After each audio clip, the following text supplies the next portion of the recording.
Welcome to Gene and Mike do the New York Times crossword. Hi, I'm Jean. And I'm Mike. And today we're doing the crossword for Friday, January 23rd, 2026. So, on Cold-ageddon, Yes. trademark, copyright, patent pending, how did you find today's crossword? Oh, please. Oh, please. How do you spell "oh, please"? That was my catchphrase for Really? this puzzle. So how did you spell "oh, please"? Well, the way it worked, so that the crossword solved. But Nice. At Yes. first, I was thinking, well, maybe you just put in a bunch of L's, like "oh, please." But we are talking about, of course, 14 across, which was the clue, don't be absurd. And the answer was, oh, please. I can still think of Joan Rivers saying, oh, please. But it's spelled Ohpuhlease. I came close, but I spelled it "oh, police," Leese. Oh. And so, because Not how you spell please. well, I realized that after, because 7 down was broccoli blank, and I had broccoli rebbe, which might have been a Yiddish term for a rabbi. I'm not entirely sure. But anyways, it was supposed to be broccoli rabe, which I'm sure you knew. And so, and when I did that, it's just like, well, of course that's how you spell please, like Please. But it could have been like Puhleeze, because that's kind of how you say it. Please, oh, please. So. Well, I don't know if you'd switch to a Z, because I mean, you even though there's an S in it, you say please with a Z sound, but it is the S doing the Z-ing, as it were. Right. So is that a debut clue? It is not. Really?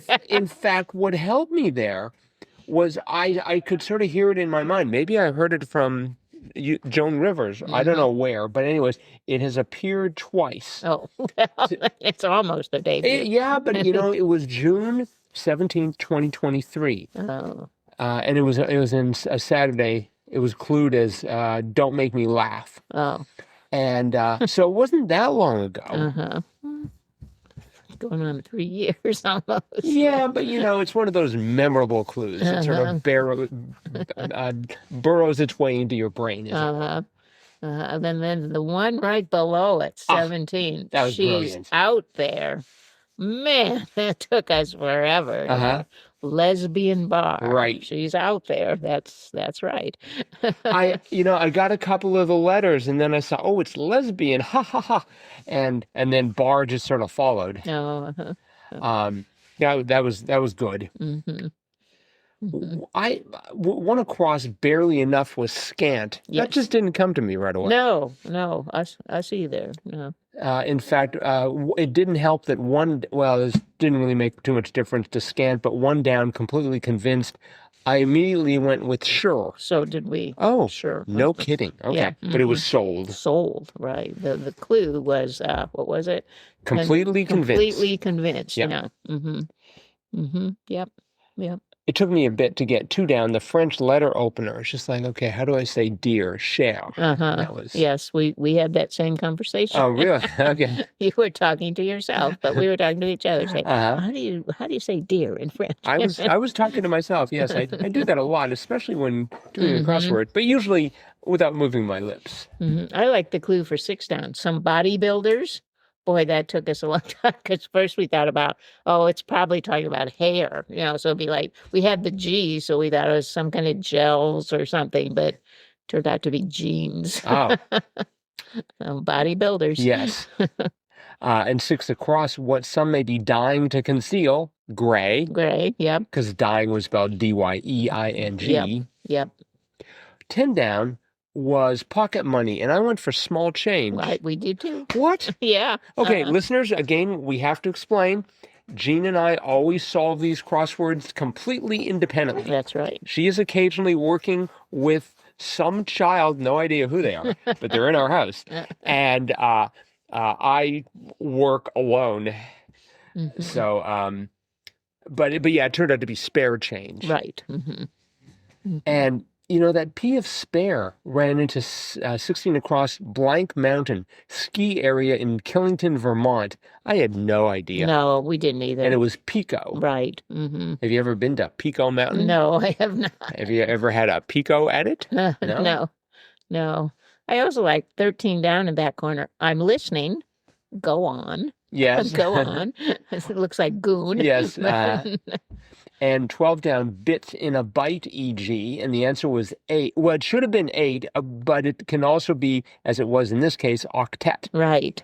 We had no idea. We had to just get that from the classes. I'm probably going to mention this the very first day of classes. Let's see. We had 11 down, momentous moments was milestones. Mm-hmm. That wasn't too difficult. Mm-hmm. 20 across, this is a word I don't hear too often, dulcet, sweet. Right. Sweet. Yep. And 22 down, longing look, bedroom eyes. Yep. That's a great phrase. Mm-hmm. Mm-hmm. Did you know 25 across, designer Geoffrey BEENE? Geoffrey BEENE. Mm-hmm. It's spelled B-E-N-E, but the last E is silent. BEENE. Mm-hmm. What does Geoffrey BEENE design? Well, I think he's primarily menswear. But I'm not sure. I was hoping he designed beanies. No. I'm pretty sure he's mostly menswear, but he might do some women's wear too. I don't know. Okay, so clothing though. Clothing, yes. In the clothing line. Mm-hmm. Okay. Mm-hmm. We had 21 down, digital applications, press on nails. Yeah. That was brilliant. Yes. And that was a debut. Oh, was it? Yes. Was it? We had the nails part. I said, "Oh, it's got to do something with with your fingernails." And she goes, and our daughter goes like, "Well, but it says digit." And I said, "Well, your fingers are digits." Yeah. She's like, "Oh, yeah, right." So then she got it right away. Press on nails. Really? I would have struggled with that, but she figured that one out right away. Mm-hmm. When she figured out digits. We had 23 across, like Geoffrey among gems, rarest. Rarest. Well, it must be rare. I've never heard of it. Well, we're going to come back to that topic in a little bit, so we'll hold off on that. Mm-hmm. Did you ever play with 26 down, classic toy for budding engineers, erector set? Oh, yes. You did? Oh, yes. How come you're not an engineer? Well, it was wrong? really my brother's toy. Well, he isn't an engineer either. No, he's not. It must have been a defective erector set. It was interesting, but it was like Legos, except you had to screw the pieces together with a screwdriver, and you had like a little set of tools to build various models. And I don't know, it wasn't my cup of tea, but I tried it a couple times. But he built all kinds of things. Really? Yeah. Yeah. Then you'd take it apart and you'd build something else. It's like Legos. Sure. Except Legos were built by engineers to make it so that other people didn't have to be engineers. Right. Mm-hmm. We had 29 across. I thought this was cute. It was, they really clicked as a pair. Mm-hmm. Tap shoes. Tap shoes. Oh, yeah. That was a great clue. Uh-huh. And let's see, 32 across, masters of manipulation, users. Mm-hmm. That was funny. I thought. Right. What do you have for 38 across, mouth organ? Tongue. We got tongue right away. See, first I thought harmonica. Well, that wouldn't fit. It wouldn't fit. And then I thought heart, because you can have like your heart in your mouth.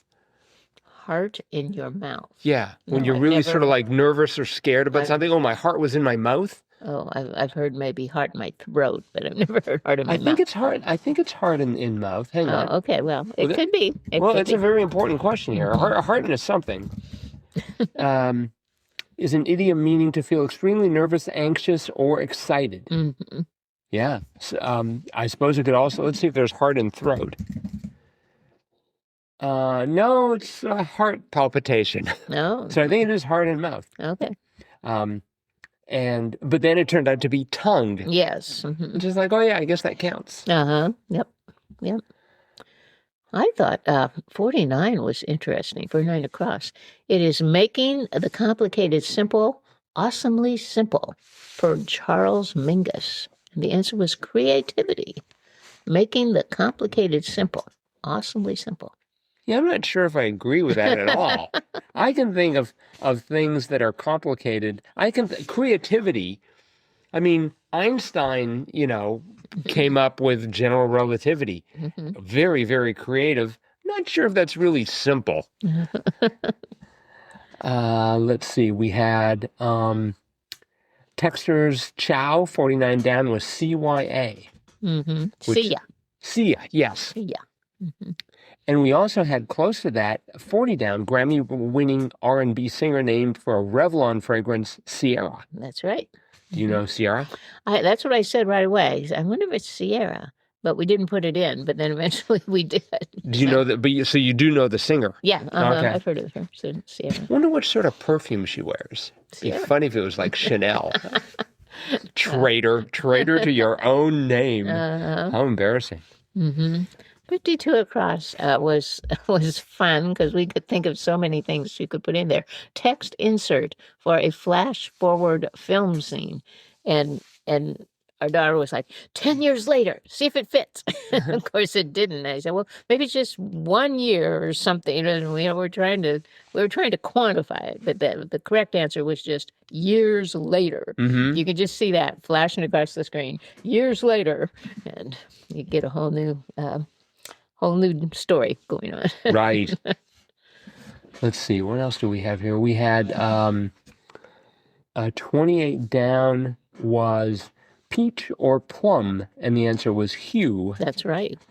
And that crossed with 28 across, like quartzite vis-a-vis quartz, and the answer was harder. Harder, right. Did you get that right away? No, not right away, but it made sense once we got it. I had it ending in ER, so I figured it had to be harder or softer. Yes. Yes. I wasn't sure which way to go. We knew it had to end in ER, but so 43 or 3 across was first name on the Supreme Court, and I said that's probably Elena, and our daughter said, "Well, why do you say that?" And I said, "Because it's always Elena."